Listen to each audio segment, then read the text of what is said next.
Hello cinephiles! Today we pick up where we left off on the cinematography of There Will Be Blood.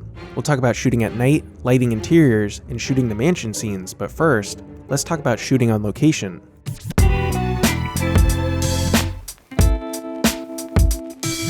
One of the most important undertakings that the filmmakers of There Will Be Blood were tasked with was to find a location that looked like Bakersfield in Southern California during the early 1900s. They found it in a small town in Texas called Marfa.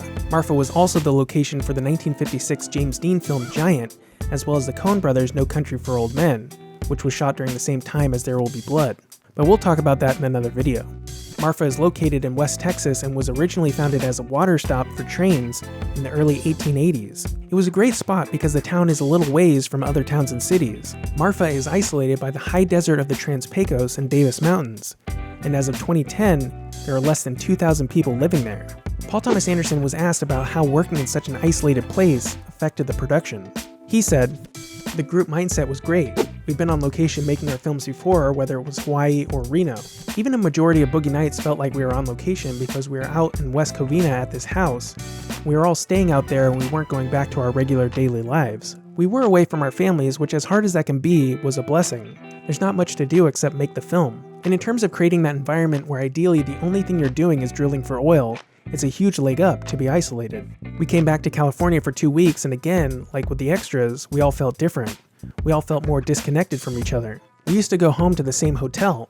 All that stuff that people have said a million times about being on location is true. There's a real reason to go on location. And what was nice too is that it was so far out there that the feeling before we started was bring everything you need. If you're shooting in Los Angeles and you need something, an hour later you can have it from a prop or costume house. But more or less, the costume designer Mark Bridges would just have to bring the costumes out that we needed, and that was it. But that was part of the fun. Work with what you got because that's all we got. We had one bizarre day where we had to come back in California and go onto a soundstage just for some inserts and a thing that didn't end up making the film. And we were miserable, all of us, the entire crew, Daniel, everyone. We so more or less turned around and walked right out. We said, well, let's go back home somewhere else. Get out of here. It was rumored that Anderson watched The Treasure of the Sierra Madre every night before filming. Anderson has said that this quote has gotten completely exaggerated, but he did get a lot of his inspiration from the movie. When asked about The Treasure of the Sierra Madre, Anderson said, "What was nice about that movie was that it's kind of a play wrapped up in the clothes of an adventure film. It's essentially a dialogue, a dynamic between these three guys. The film's traditional straightforward storytelling was what I was influenced by, and it was something that seemed to apply when trying to make a big story on a limited budget. You know, it was kind of like, well, how expensive is it to get your cameras outside? It's not expensive, and you get a good location, alright, so you're an epic. What's next are the smaller scenes and taking care of it from the ground up, if you know what I mean. Treasure of the Sierra Madre is really so much about the way those guys beat each other up, and the paranoia and that madness that happens. It's so simple and so economical." Anderson was aware from the start that they weren't going to get a huge budget for this epic story, which was probably for the best because it was those epic scenes that Anderson said were a pain in the ass to shoot. This includes, of course, the burning of the oil derrick, but also the scenes with lots of extras. Anderson much preferred shooting scenes involving just a couple of actors in a room or other small scenes. He was very interested in how simple the camps were during that era, where everything was sparse and people lived economically. He decided to use that idea as a way to approach the production. Anderson felt much more free to be creative without so much baggage and unnecessary equipment weighing him down. When they were creating the budget, they weren't sure how they were actually going to film some of the scenes that were necessary for telling the story, such as shooting down the mine shaft. So they proposed a higher budget than they really needed. For the opening sequence in the mine shaft, they found a location south of Marfa near the Texas-Mexico border in a ghost town called Shafter. No joke.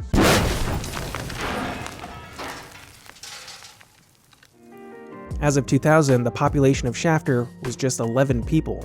They actually shot some of the Andromeda strain there. Shafter was a silver mining area where all the now abandoned mines were, quote, dug by hand at the turn of the century. Elswit said, "We found one shaft that was 60 or 70 feet deep, and it was connected at the bottom to a perpendicular tunnel that had been created mechanically in the 1920s or 30s. We could access the vertical shaft via the horizontal tunnel at the bottom." Elswit had to be hung from a harness to get some of the shots, including the shot of Daniel Day-Lewis falling down the shaft. They didn't use a stuntman for this shot. Day-Lewis actually fell down that shaft. The chief lighting technician, Robbie Baumgartner, talked about lighting this sequence. He said, Over the mouth of the shaft, we built a truss rig that supported a combination of 18/12K Air Max pars and 6K pars, maybe 2 of each. We couldn't point them straight down for safety reasons because Daniel was directly below at quite a distance. The location where Daniel Plainview sells his silver was also shot in Shafter. It was an old schoolhouse that Jack Fisk decorated to look like a turn-of-the-century assay office. They had the actors reenact how they would, quote, smelt ore and measure it to establish its purity. For this scene, where the man is killed by a falling drill, they shot the exterior on location in Texas, and the interior was a 40-foot tall set constructed by production designer Jack Fisk and his crew at an area in California fairly close to Los Angeles called Mystery Mesa. Baumgartner said, "The mine set wasn't quite as long and narrow as the real mine we'd used earlier. It was a bit wider and a little easier to deal with. It was tented in at the bottom and we lit it with tungsten units. There were a few things shot in Mystery Mesa, but the main sets were built in Marfa, Texas. This includes the very small town, the church, the Sunday Ranch, and the oil derrick." Elswit said, "We looked at a lot of locations with Jack Fisk, but Marfa was the place.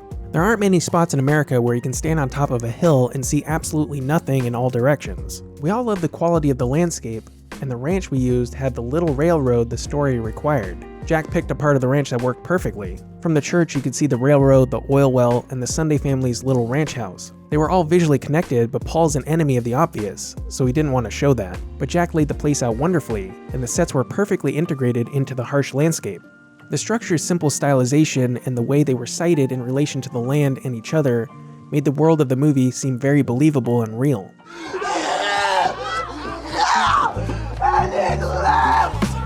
A lot of the realism of There Will Be Blood is created in its naturalistic lighting style. The night shots outside often involve campfires to light the scenes. In order to create this look, cinematographer Robert Elswit used 2 flicker units made from aluminum. One was 1 foot by 8 inches and the other was 2 feet by 4 feet. The units, quote, ran on 6 circuits to create a varied, organic flicker.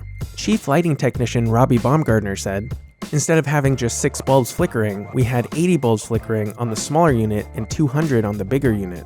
For the smaller unit, I used clear 15-watt peanut bulbs spaced about 1/8 of an inch apart. That created a solid little bank of light flickering on 6 circuits. It simulated the hardness of a real campfire, but the quantity and proximity of the bulbs created a softer source. We ran the flicker boxes at 100%, dimming down each channel 5 or 10% to create the flicker. In order to get the right colors, I used a combination of party gels, red, amber, and yellow, with a touch of green and blue, and cut them in shapes so the light wouldn't come out in one solid color. You can see in this picture how the gels were cut. They did light with actual fire for some scenes, such as this scene where Plainview is digging the grave. Here, they used flame bars that would essentially position a controlled flame to light the scene. They also used real fire for the reaction shots to the oil derrick burning, but we'll talk about that in another video. For night interiors, Elswit would use floor light setups of both balls made of a cotton material called muslin and something called Lowell Reefa lights, and top light would be created with china balls. We can see how this was done in the scene of Plainview and HW having dinner with the Sunday family. "Well, I'll happily be a supporter of your church for as long as I can. For the bonus only." Baumgartner said, "Elswit is a big fan of the Reefa lights, which are easy and quick to use. We also used a lot of practicals and hard light generated by tweenies, inkies, and babies. In some of the china balls, we used 3 halogen bulbs on a slight flicker to create a bit of movement that would emulate the look of candlelight. The color of the light in the scenes had to reflect what kind of light was being used, so in the earlier scenes that take place in Texas, which were mostly supposed to look like they were lit by lanterns, were more orange or warmer, whereas when they get to Signal Hill, most of the light is supposed to look like it comes from electric bulbs, so the color was bluer or cooler." Baumgartner said, "During prep, Elswit and I talked about how reading actual candlelight was just too warm. So for those scenes, we couldn't match all the way down to candlelight. We tried to find a happy medium that simulated the color of candles or lanterns without being too low on the Kelvin scale.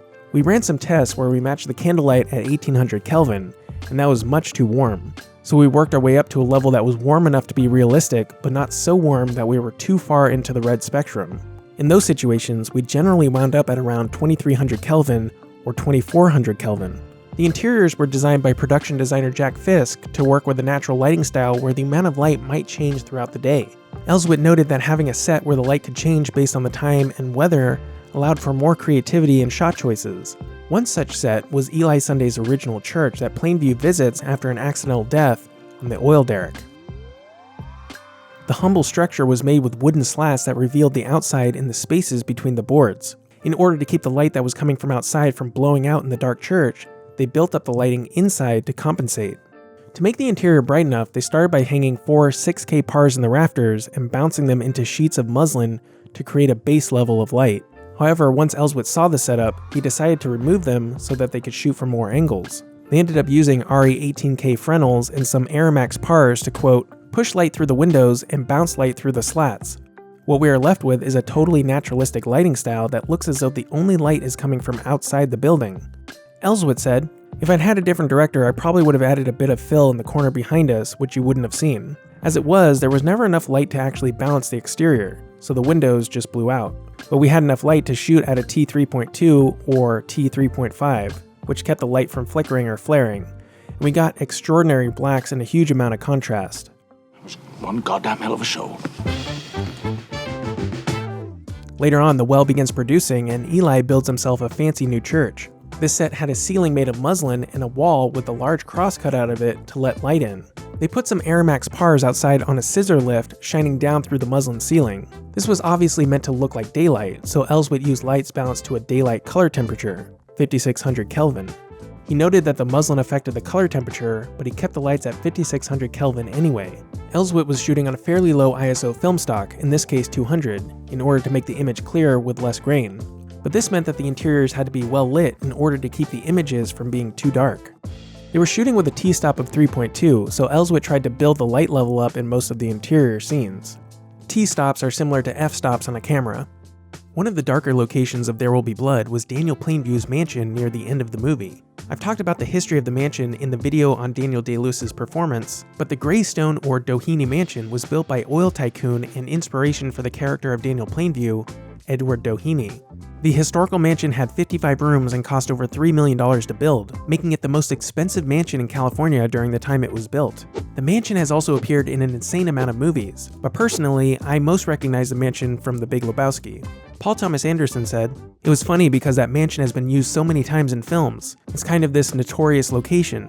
Your first instinct as a filmmaker is, can we really shoot someplace that's been shot in so many times? I think we had a free pass because this was the guy we were basing the film on. It's definitely pretty ghostly around there without question." Daniel called it a pyramid that Doheny built to himself. I think that fits. It's kind of a mad place. It was also kind of tricky to shoot at Doheny's Greystone Mansion because it's just so historic. The Doheny Mansion is a museum now, belongs to the Doheny Trust, which in turn employs a large army of young men and women in very crisp uniforms who watch every single move that you make in the place. I cannot imagine what they thought we were up to. Daniel. Drainage! I am who the Lord has chosen! The first scene in the mansion is in Plainview's office, where he speaks with the now adult HW. This was one of the darker locations they shot in. Elswit said, "That's the one scene that made me wish we did a digital intermediate, because I would have fixed all the windows. We wanted those scenes to be magic hour, and I don't think I controlled the windows as well as I could have. I wasn't doing anything unusual, I was just combining ambient light in the room with bounce light from the outside windows. The electric lights in the scenes were just accents, they weren't really lighting anything. Outside the room, I had 18Ks bouncing into muslins with lots of blue gel. We can see here in this shot that we get both darker natural light and the artificial light here, which was just an accent for the scene. So they must have been shooting on tungsten balanced film because the small amount of natural daylight registers as blue or cool, whereas the artificial light registers as more orange or warm. Of course, Elswit just said that he added blue gels, so this likely had made the right side even bluer than it would have been. I would assume that the bulb in this lamp is tungsten balanced or perhaps even warmer to counteract how blue the tungsten film stock is. So basically, warm or orange is the opposite of blue or cool, so you want to combine film stock with a particular temperature with light that is the opposite temperature to balance the color. So you pair the warm daylight stock with the cool daylight lights, or the cool tungsten stock with the warm tungsten lights. If you begin removing light, the temperature of the film stock itself becomes more pronounced. So daylight balanced film will be warmer the darker the scene, and tungsten balanced film will be cooler the darker the scene. And of course, if you mix daylight film with tungsten light or vice versa, you'll be adding blue on top of blue or orange on top of orange. This is why older movies that were unable to shoot at night would simply underexpose tungsten film shot during the day, which would register as dark and blue, simulating night. This kind of shooting is called day for night. What's interesting about this scene is that it's Daniel Plainview essentially disowning his only son, but it was shot at the mansion that the real-life inspiration for Plainview had built as a gift to his only son. Perhaps the most famous room in the mansion is the bowling alley, where Eli finds a passed-out Daniel Plainview. Daniel Plainview, the house is on fire! I would just want to say that Doheny built the bowling alley in that mansion, and I only knew about it because when he got in trouble with the Teapot Dome scandal in the 20s, he set up his team of lawyers in the bowling alley, and I saw a great photograph of all these lawyers and desks down in this bowling alley. I can't for the life of me find this photo, so if anyone is able to find it, please post a link to it in the comments. The bowling alley had appeared in a film once before, in 1962's The Day Mars Invaded Earth. Perhaps even more interesting is that Elswit had actually been to Doheny's bowling alley before, for school. Elswit said, "That mansion was the headquarters of the American Film Institute when I went to school there. The bowling alley was a complete wreck back then, but we used it as our soundstage when we were shooting our first-year video projects. The city of Beverly Hills was all too happy to let Jack Fisk restore the bowling alley to its original glory. There I was, standing in a place where I had shot video films as a student. It was very strange. It must have been an incredible experience to return to a room where you learn cinematography, to do the work that would earn you an Academy Award for cinematography. Crazy, right?" David Lynch also went to AFI and shot most of Eraserhead in the mansion's stables. When Paul Thomas Anderson first got to the bowling alley, he thought it had a Stanley Kubrick vibe, with quote, "symmetry and menace." Symmetry and Menace sounds like the title for a book about Kubrick's production design. Anderson's original idea was to paint the whole room white, to look like something out of A Clockwork Orange. Elswit said, "There's no character to the lighting at all, it's just a white box." Paul kept marveling at how Kubrick did things, and I would say, "But Paul, Kubrick built sets. He didn't come walking into a place like this." That's not totally accurate, especially when only a few sets were built for A Clockwork Orange, but I can see what he's saying. There's something to be said about a real historical location. Eventually Anderson relented, because we get that beautiful red stripe down the length of the alley that really gives depth to the space, along with perhaps the key aspect of the room, the practical light. Robbie Baumgartner explained, saying, "We were seeing floor to ceiling and wall to wall in there, so we articulated some 212 bulbs to supplement the light coming from the practical globes hanging from the ceiling. We put a pair of 212s on armature wire at each socket, so we could just spin the 212s and hide them behind the globes, depending on the camera position.